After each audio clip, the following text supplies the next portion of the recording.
चंद्राय नमः श्यामभद्राय नमः श्री सीता रामाय नमः। कल की कथा की रिकॉर्डिंग में आवाज इतनी धीमी हो गई कि रिकॉर्डिंग सुनने में परसों भी हो गया था और कल भी हो गया। आवाज पता लगी कि वो वॉल्यूम ही इतना कम कर दिया था, मेन वॉल्यूम। तो फिर क्या करें। भुषुंडी महाराज जो कथा कह रहे हैं और गरुड़ जी महाराज के प्रश्नों का उत्तर दे रहे हैं, जिसमें एक प्रश्न था कवन पुण्य श्रुति विदित विशाला और कहऊ परम आदि, कहऊ कवन आदि परम कराला, पाप कौन सा है। तो उसमें कह दिया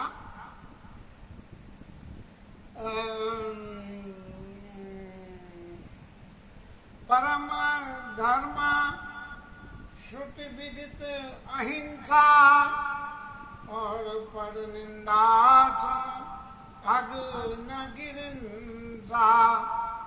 जीवन में अहिंसा को धारण करना सबसे बड़ा परम धर्म है।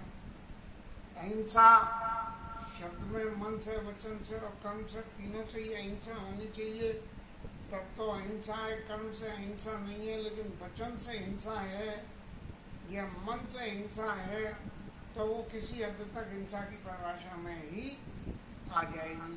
तो यदि विशुद्ध धर्म का पालन करना है तो मन, वचन, कर्म से अहिंसक होना बहुत जरूरी है। किसी के ऊपर कटुवाणी का प्रयोग करना भी हिंसा की स्थिति में आ जाता है।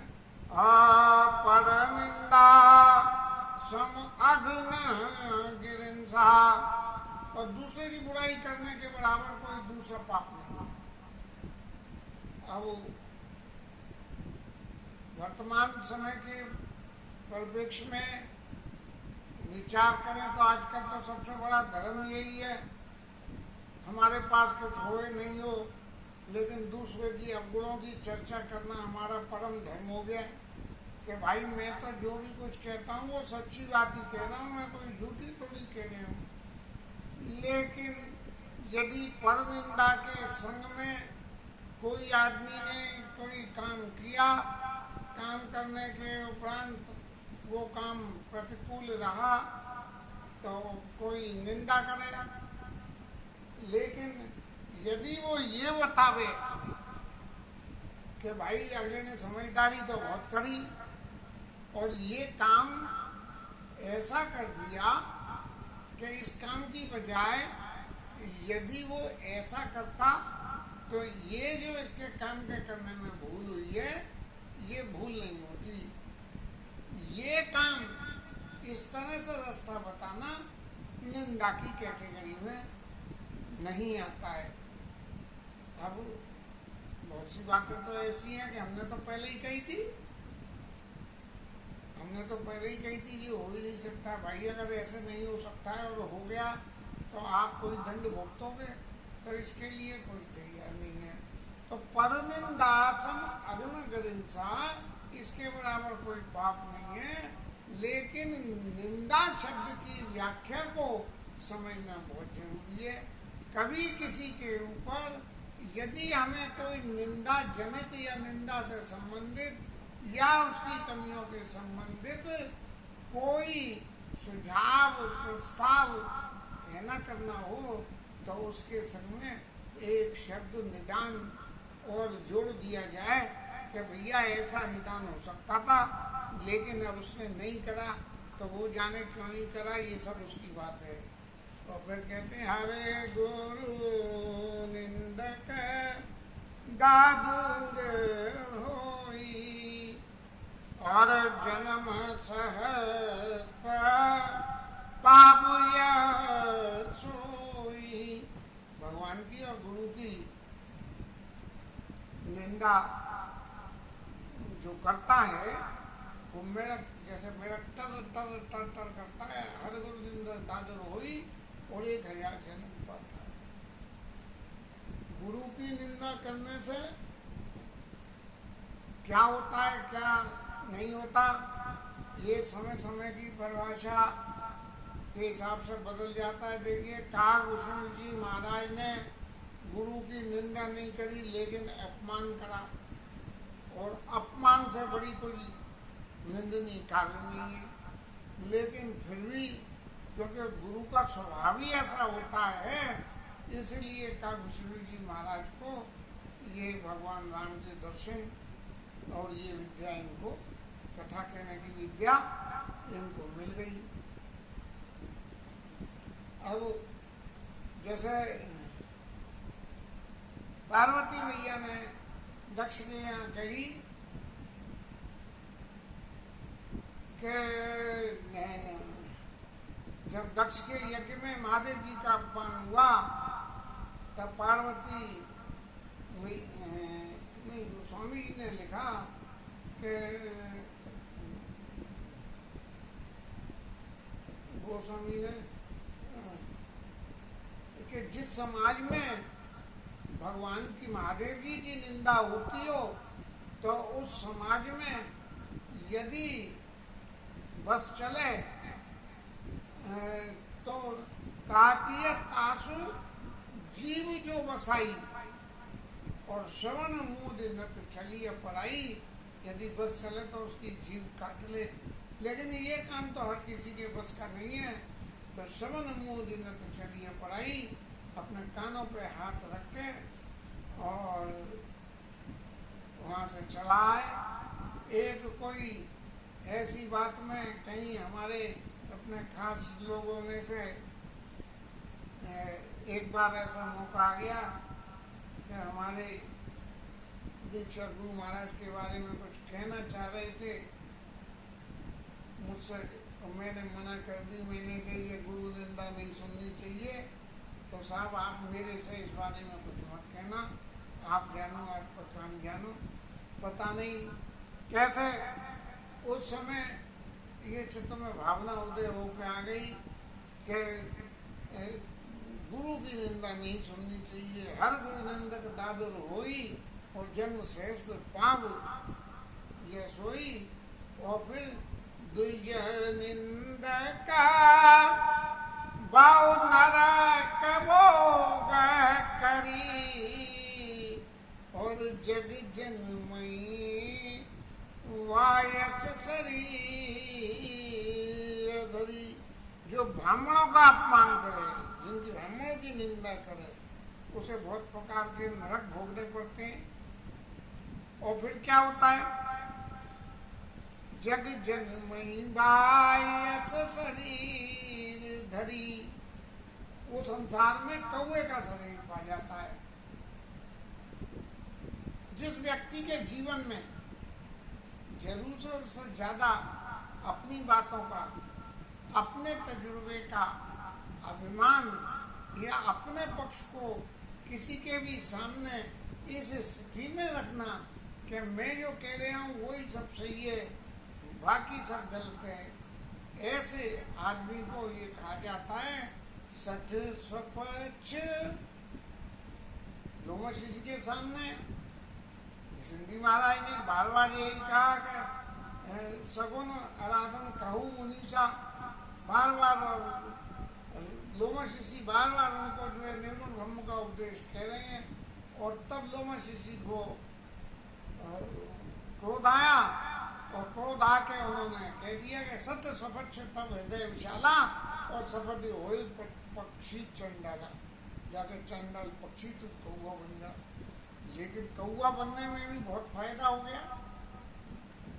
ये हमारे प्रतिकूल किए हुए कर्मों का फायदा हमें कैसे मिले, ये तो एक बहुत बड़ी आर्ट हो गई विद्या। देखिए हम अगर विचार करें, रावण ने क्या सोचा, होई ये भजन न तामस देहा और मन कर्म वचन मंत्र जड़ मेरे तामसी शरीर से भेद तो हुआ नहीं, इसलिए मैं क्या करूं, तो मैं जाई बेर हट करूं, मैं जाके उनसे हट पूर्वक बैर कर लूंगा। वो नहीं करना चाहेंगे तो भी करूंगा। ओ प्रभु सर तजे प्राण परिहरऊ, और भगवान के बाण को लगने से मैं प्राण को त्याग कर दूंगा।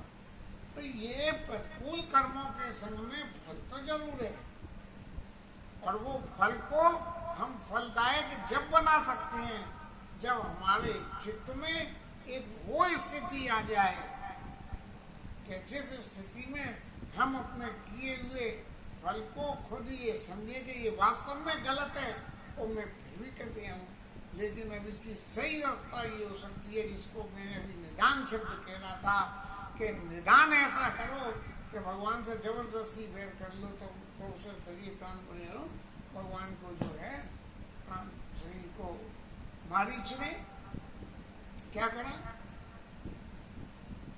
रावण से पूछा कि महाराज अक्सर कैसे आए हो इस तरह से, और बड़े चिंतित दिख रहे हो। तुमने कही कि तुम जाओ सोनमर्ग बन जाओ और जाके और तुम जो है वहाँ से राम को भगा के ले आना, मैं सीताजी को निकल लूँगा। तब मारीच ने कहा कि महाराज एक बिना फल का बाण मारा था सो तो जाके गिरा, और आप ये बात अच्छी तरह से समझ लो, वो मनुष्य नहीं है और वो भगवान है इसीलिए। लेकिन जब रावण ने उसको धमकाया तब मारीच ने सोचा कि जब मुझे मरना ही है, यदि मैं इसकी बात नहीं मानूंगा तो ये मेरे को मार देगा, और मेरे को मार देगा तो उससे अच्छा है प्रभु सर तजे प्राण भव तरऊ, मैं इस दुष्ट के हाथ के मारे जाने से तो अच्छा है कि भगवान की बनूंगा। तो ये जो निंदा के संग में जुड़े हुए अपराध और इन अपराधों के संग में जुड़ा हुआ शब्द निदान, हम अपनी करे हुए कार्य की खुद ही एनालिसिस करके, और जब ये सोचें कि ये काम तो हमने कर लिया अब सही कैसे होगा, उस निदान को करने से गलत किए हुए काम भी शुद्ध हो जाते हैं। और ऐसा ही भुषुंडी महाराज के संग में हुआ, तभी वो कह रहे हैं द्विज निंदक बहु नरक भोग करी, और जग जनमई बायस शरीर धरी। बात के लोगों शिष्य की बातों को माना नहीं, शिवनी की बात को नहीं मानने का मतलब यह है कि उनकी प्रत्यक्ष निंदा नहीं है, लेकिन अप्रत्यक्ष रूप से अवहेलना तो है ही है। लेकिन भुषुंडी महाराज ने क्या करा कि लीन श्राप में शीश चढ़ाई, और नई कछु भय न दीनता आई। महाराज ने श्राप दिया क्योंकि मैंने गलती करी थी, इसलिए मैंने श्राप को शीश चढ़ा दिया। और फिर ये सब घटना हुई कि जाके वो जो है काल भुषुंडी महाराज राम कथा के प्रेमी बन गए। अब श्रुति निंदक बहु श्रुति सुर श्रुति निंदक जे अभिमानी, और रौरव नरक पड़ई तई प्राणी। देवताओं की जो निंदा करें, श्रुतियों की जो निंदा करें, वो रौरव नरक में पड़ते हैं। रौरव नरक का वर्णन धर्म पुराण में तो बहुत ही भयानक है, जिसे सुन के भी डर लग जाता है। लेकिन रौरव नरक में पड़ेंगे तभी पता लगेगी, ऐसे तो कुछ पता लगती नहीं है। इसलिए जो शास्त्र ने कही है, इस बात को बांधने में सार है कि रौरव नरक पड़े थे प्राणी। सुश्रुति निंदा सुश्रुति निंदक जे अभिमानी है, मान के वशीभूत होकर यदि उनकी निंदा करोगे तब ऐसा हो जाएगा।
संतों की निंदा करने वाले उल्लू बन जाते हैं। उल्लू कौन से उल्लू होते हैं? उल्लू को अंधेरा अच्छा लगता है, तो ऐसे संतों की निंदा करने वाले उल्लुओं को मोह रूपी रात्रि अच्छी लगती है और ज्ञान रूपी जो है सूर्य पसंद नहीं आता है। ऐसी स्थिति है। और सबके निंदा जे जड़ करई और ते चमगादड़ होई अब तरई। जो सबकी निंदा करें, जिसे किसी में गुण ही दिखाई नहीं दे, वो अगले जन्म में चमगादड़ बन जाते हैं। भविष्यवाणी का तो बड़ा विचित्र अर्थ निकाला गया कोरोना काल में कि ये बीमारी चमगादड़ों से फैल रही है और आज संसार में हर कोई आदमी दूसरे की निंदा कर रहा है, तो सबरे के सबरे चमगादड़ पैदा हो गए हैं। इसलिए जेपात रामायण में भी लिख दी गई है। जबकि इसका अर्थ तो बिल्कुल ये लेके कि सबके निंदा जे जड़ करें, जो सबकी निंदा करते हैं वो चमगादड़ होते हैं। उससे ये थोड़ी होता है कि चमगादड़ पर कलयुग में बीमारी फैलाते हैं, ऐसा कहीं रावण ने पसंद थोड़ी है। लेकिन लोगों ने तो बीमारी फैलवाई दी चमगादड़ों से। सुनाओ तात अब मानस रोगा और जिनते पुण्य पुजई सब वो लोभ होगा। महाराज आपके जो है प्रश्नों का जवाब तो मैंने दे दिया कि बोलो तो कवन कवन सुखवाड़ी सोई संक्षेपम कहू विचारी कहू पुण्य सुख विदे विशाला कहू परम कमाला। इस तरह से जो इतने आपने पूछे उन सबका जवाब दे दिया। लेकिन अब आपने ये पूछा है कि महाराज मानस रोग और बता दो, तो मानस रोग क्या होते हैं? मानस रोग तो जो है ये जीवधारी शरीर में जैसे ही शरीर का धारण होता है, गुण और गुण की सारी सॉफ्टवेयर उसमें अपने आप में तक आ जाते हैं। उन सॉफ्टवेयरों को उतारना नहीं पड़ता है, ये तो इनिशियली डाउनलोडेड होते हैं उसमें। तो उसमें जो सबसे बड़ा सॉफ्टवेयर है मानस रोग का, वो कौन सा है? मोह सकल व्याधिन कर मूला और ते पूनी उपजई बासुला। मोह जो है सभी व्याधियों का मूल है। जैसे मोह का सॉफ्टवेयर, जैसे गूगल सॉफ्टवेयर है, गूगल उतार लो तो फिर दुनिया की सर्च मार लो, और गूगल नहीं है तो कुछ नहीं है। तो ऐसे ही जीवन में मोह का पालन कर लो तो सारी व्याधियां अपने आप ही आ जाएंगी। और उनसे बहुत सारी उसके संग में गूगल खोलते ही फिर तो इतने सॉफ्टवेयर अपने आप ही आ जाएंगे कि जो बुलाने ही नहीं पड़ेंगे। गूगल अपने आप ही जबरदस्ती पेल के भेज देगा आपको। मोह सकल व्याधिन कर मूला ते पुनु पुजई बहुसूला। काम बात कफ लोभ अपारा। काम जो है वो वायु है, काम बात और कफ लोभ। लोभ कफ के समान।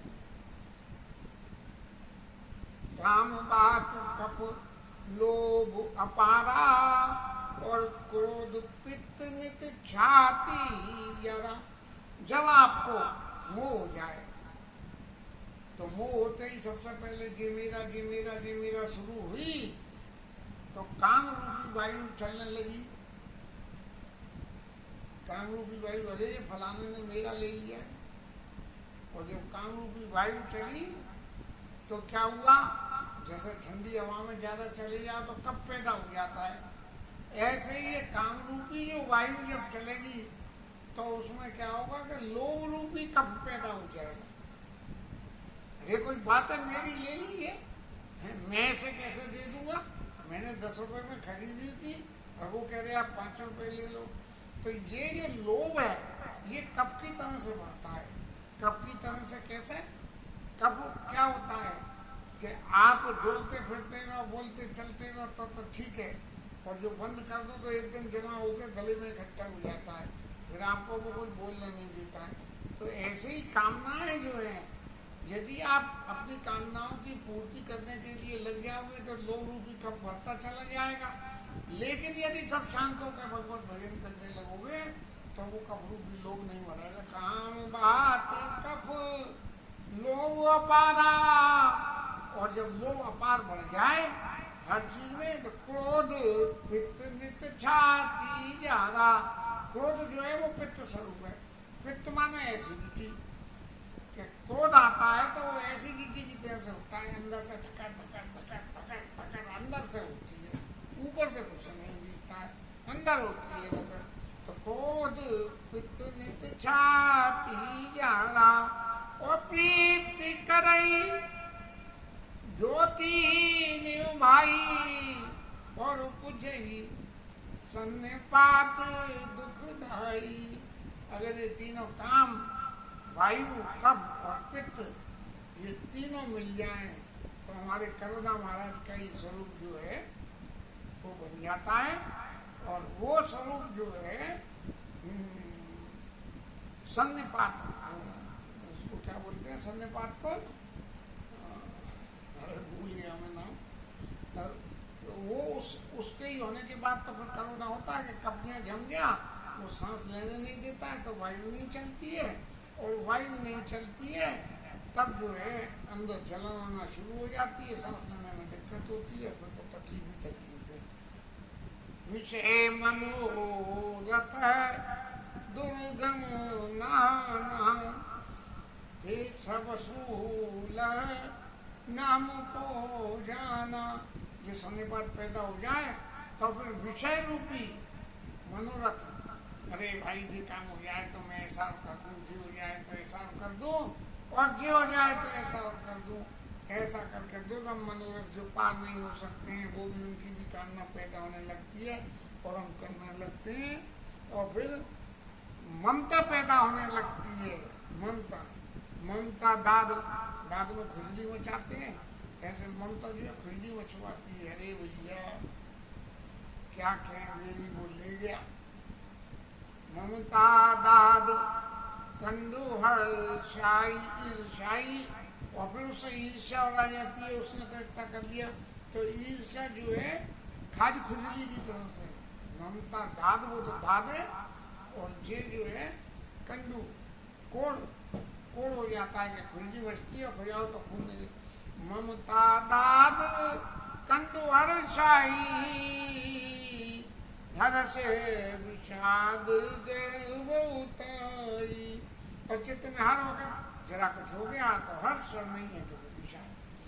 अहंकार अति दुखद डमरुआ, अहंकार जो है फोड़ा जो होता है डमरुआ, गांठ वाला फोड़ा। और दम्भ कपट मद मान नेरुआ, और दम्भ कपट और मद इस फोड़े के चारों तरफ फैलने वाली सूजन और तकलीफ है। तृष्णा उदर गति अति भारी, और फिर जब इन सबके पीछे जो काम पूरा नहीं हो उसकी भूख के पीछे हम जब भागते डोले तो ये उदर वृत्ति जैसे बुखार आ जाता है, और बुखार आकर ज्यादा हो तो खूब भूख लगती है। मरीज कहता है मुझे जी खाने को दो, नहीं भैया तो ये नुकसान करेगा, खूब खाने को मन करता है। ऐसी तृष्णा उदर वृत्ति अति भारी, और त्रिविध ईक्षणा तरुण तिजारी। और बात है कि ईर्ष्या ये अंधेरी रात के समान उसको घेर लेती है, और जुग बीति ज्वर सर्व अविवेक, ये अविवेक और ज्वर, ये जो है जैसे बीमार होने में अविवेक हो तो उल्टा सीधा खाले बुखार होते हैं। तो जुग बीति ज्वर मत्सर, मत्सर, मत्सर माने मैं तो ऐसा कर ही दूंगा, मैं ऐसा करे बिना नहीं रह सकता, ये मत्सर है। तो ये जो है जुग विधि ज्वर मत्सर अविवेका, कहा लगी कहो पुरोग अनेका, मैं कहाँ तक काम करूँ जी। ये तो अनेक ही रोग हैं, मानस रोगों का कोई अंत नहीं है। लेकिन क्या एक व्याध बस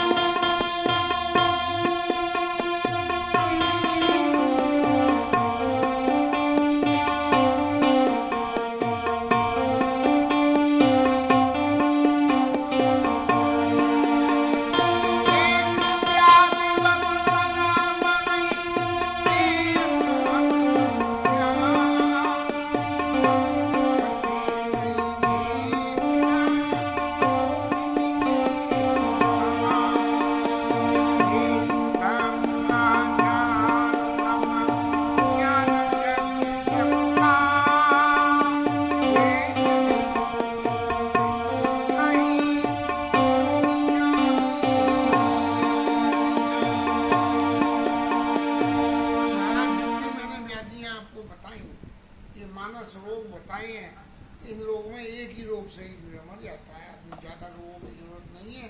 और पीछे तो बहुत सारी व्याधियाँ हैं, और ये व्याधि जब पीछे लग जाए तो संतत पीड़े जीव को लगातार पीड़ा देती रहती हैं, तो उसको सो के मिले समाज, वो जीवन में आराम कैसे पावे। लेकिन इन रोगों को नाश करने की बहुत ही अच्छी दवाई बताई है कि नेम धर्म आचार व्रत, नियम धर्म आचार व्रत,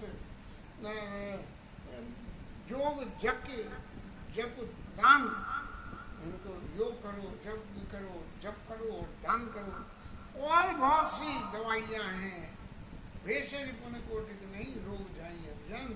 कितनी ही इन बीमारियों की, मानस रोगों का इलाज कर लो, लेकिन ये रोग जाते नहीं हैं। लेकिन ये रोग चले भी जाते हैं, वो कैसे जाते हैं, इस बात के लिए कल ठाकुर जी से पूछेंगे महाराज कि आज तो आपने डरा के रोग नहीं जाएंगे ऐसा कहलवा दिया, लेकिन रोग चले जाएंगे, ये कैसे कहलवाओगे, तो कल करना महाराज। तब तक कथा विश्राम। जय जय श्री राधे।